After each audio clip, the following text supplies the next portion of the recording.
Lost opportunity para sa prosekusyon ang hindi pagpapahintulot ng impeachment court na maituloy ni Representative Laila de Lima ang kanyang opening statement para sa Article 1 ng impeachment trial laban kay Vice President Sara Duterte. Hain ng petisyon si Senator Jinggoy Estrada sa 5th Division ng Sandigan Bayan kaugnay sa kanyang kasong plunder.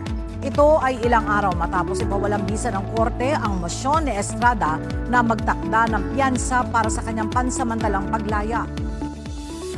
Magandang umaga, Ella. Sa ngayon ay wala pang petsang itinakda ang Sandigan Bayan kung kailan nila didinggin itong petisyon ng Senator Jinggoy Estrada na payagan siyang makapagpiyansa. Naghain ng formal na petisyon para sa piyansa si Senator Jinggoy Estrada sa 5th Division ng Sandigan Bayan kahapon kaugnay ng kinakaharap niyang kasong plunder o pandarambong. Iginit ng kampo ni Estrada na siya ay may karapatang magpiyansa dahil hindi matibay ang ebidensya ng kanyang pagkakasala.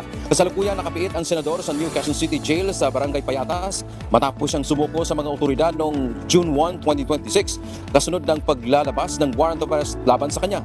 Ayon sa mga abogado ni Estrada, bagamat naglabas ang korte ng warrant of arrest, ito ay base lamang sa probable cause at hindi sa strong evidence na kinakailangan sa ilalim ng konstitusyon upang ipagkait ang pansamantalang kalayaan ng isang akusado. Nasa prosekusyon anya ang pasanay na patunayan ang ebidensya ay matibay upang hindi payagan ang piyansa.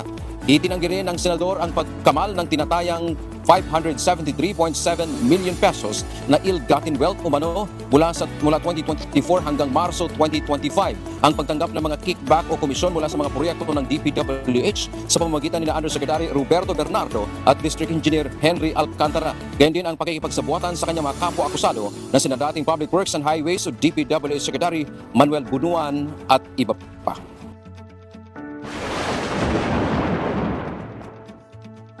Labis ang panghihinayang ng prosecution na hindi nailahad ng buo ni House Prosecutor Laila de Lima ang kanyang inihandang opening statement sa ika-10 araw ng impeachment trial ni Vice President Sara Duterte. Ayon sa iba pang kapwa tagalitis na sina Representative Lawrence Defensor at Representative Zia Alonto Adjong, ang naturang pahayag sana ang magbibigay linaw kung bakit nila nais mapanagot ang Vice Presidente sa umano'y malinyang paggamit ng confidential funds.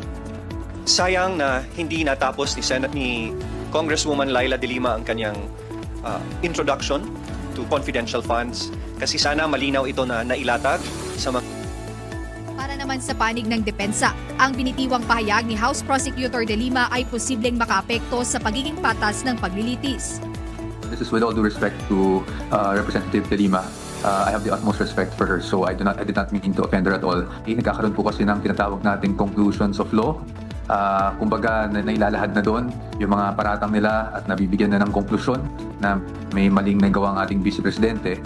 Paliwanag pa ni Attorney Michael Powa, isa sa miyembro ng defense panel, layunin lamang nila na maiwasan ang pagkakaroon ng premature judgment ang publiko bago pa man mailahad ng magkabilang panig ang kanilang mga ebidensya.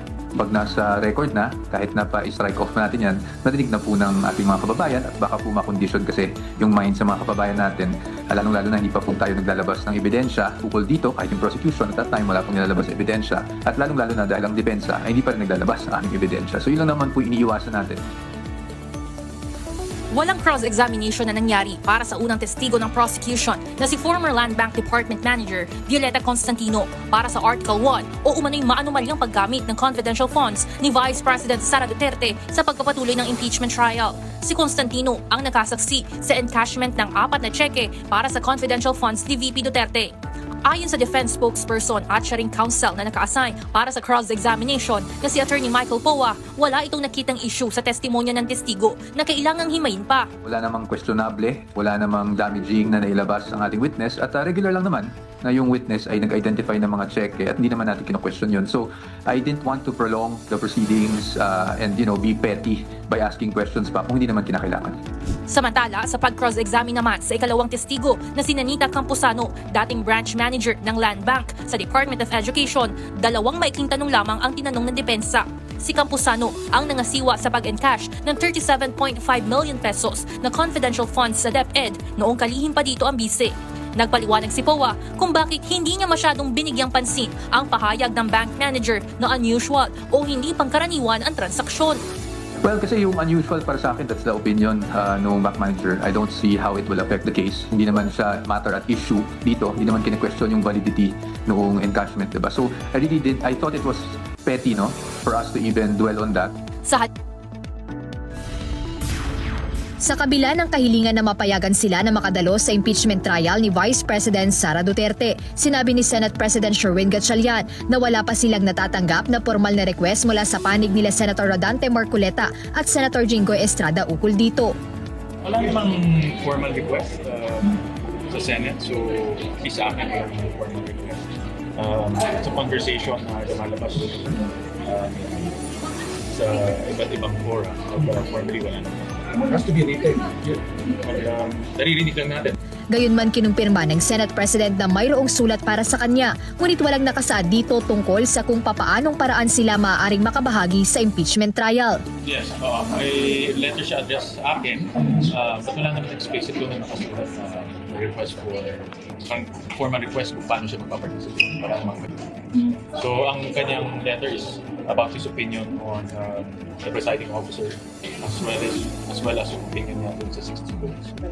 Bunsod nito, sinabi ni SP Gatchalian na hindi pa sila nakagagawa ng aksyon o kahit tugon sa usaping ito. Muli niyang binigyang diin na kung suspendido ang isang senador ay hindi talaga siya maaaring makapag-participate sa trial.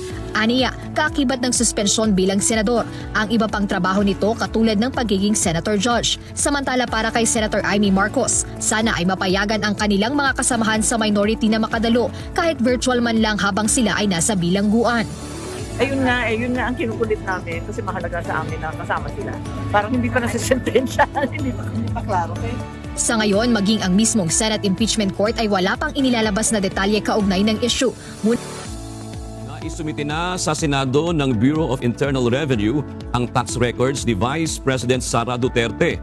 Ngayong araw ng Huwebes, July 30, ang deadline ng Senate Impeachment Court para maisumite ang mga dokumento. Gayon din ng bank records at Anti-Money Laundering Council records ng Vice Presidente at asawang si Atty. Manasseh Carpio. Kinumpirma naman ni Bicol Saro Party List Representative Terry Ridon, isa sa House Prosecution Panel member na naglabas ng authorization si Pangulong Ferdinand Marcos Jr. para sa release ng partikular na tax records. Ebidensya mga ito sa Article of Impeachment na unexplained wealth o hindi umano maipaliwanag na yaman ng Vice Presidente.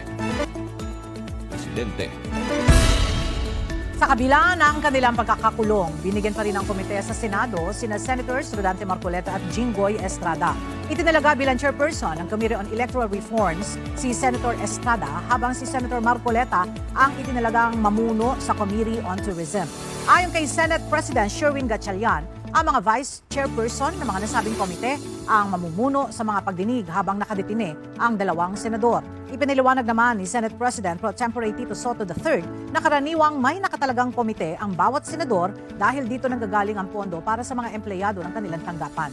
Samantala, itinalaga rin si Senador Mark Villar sa Committee on Banks, Financial Institutions and Currency sina Senador Robin Hood Padilla sa Committee on Cultural Communities and Muslim Affairs at Committee on Public Information and Mass Media at si Senador Loren Legarda sa Committee on Culture and the Arts at Committee on Civil Service, Government, Reorganization and Professional Regulation. Mapayapang nairaos ng Duterte supporters ang kanilang Free Duterte Now rally sa harap ng International Criminal Court kahapon, July 29. Dito sila nagtipon upang sabay-sabay na ipanawagan na palayain si dating Pangulong Rodrigo Duterte na kasalukuyang nakabilanggo sa ICC dahil sa kasong Crime Against Humanity. Maraming salamat sa oras ninyo. Napakainit pero nandito kayo at mainit ang inyong suporta kay dating Pangulong Rodrigo Duterte.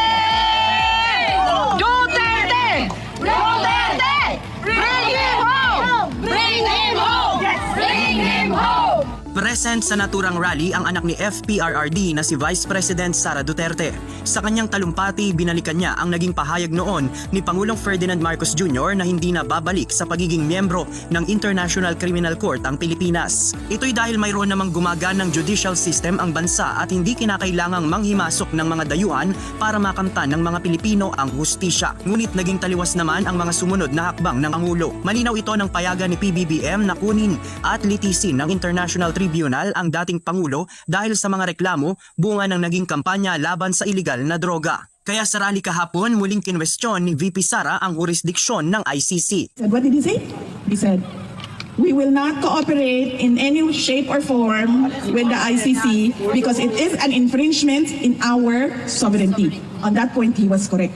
Because our judicial courts are functioning.